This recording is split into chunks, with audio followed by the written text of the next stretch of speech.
আসসালামু আলাইকুম, সবাইকে স্বাগত জানাই এখনকার সংবাদ বিশ্লেষণে। শুরুতেই আমরা দেখে নেব একটি রিপোর্ট, পরবর্তীতে আলাপ আলোচনা। বিক্ষোভ কর্মসূচি পালন করেছে আওয়ামী লীগ ও অঙ্গ সংগঠনগুলো। বঙ্গবন্ধু এভিনিউতে আওয়ামী লীগের কেন্দ্রীয় কার্যালয়ের সামনে চলছে দলের নেতাকর্মীদের অবস্থান কর্মসূচি। এই 4 মাস 120 দিন সরকার কি 120 মুহূর্ত শান্তিতে থাকতে পেরেছে? কখনো সংখ্যালঘু, কখনো ডাকাত, একই সঙ্গে বাজারের দুরবস্থাও আমরা লক্ষ্য করছি। মহান এই বিজয় মাসে শেখ হাসিনাকে দেশে ফিরিয়ে আনার সম্পূর্ণ চেষ্টা চালিয়ে যাচ্ছে আওয়ামী লীগের নেতাকর্মীরা। কিন্তু সেই চেষ্টা ব্যর্থ। মহান এই বিজয় দিবসে তাদের তেমন কোনো চেষ্টাই আমরা দেখি নাই।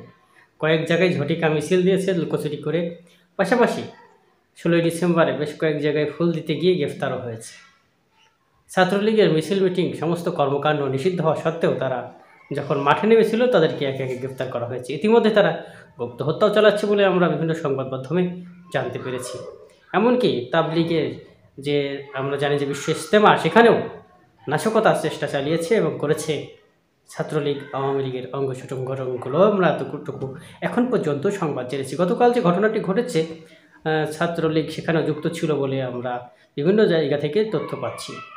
তো তারা যেখানেই খারাপ কিছু ঘটছে সবগুলো কর্মকাণ্ডের সঙ্গে যুক্ত, এবং বাংলাদেশকে বিশৃঙ্খলা শুধু নিজেরা করছে না,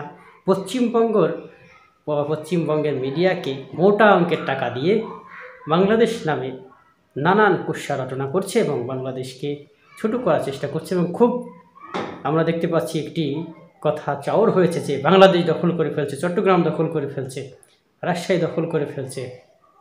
এই ধরনের বিভিন্ন গুজব সংবাদ আমরা শুনতে পাচ্ছি। এর মাঝেই আবার নরেন্দ্র মোদী বাংলাদেশের বিজয়কে নিজেদের বিজয় বলে স্ট্যাটাস দিয়ে সেই আগুনে ঘি ঢেলেছে। তেমনই ঘটনার মধ্য দিয়ে যাচ্ছে বাংলাদেশ। বর্তমানে কী হতে চলেছে, কী মনে হয় আপনাদের? কমেন্ট বক্সে জানান।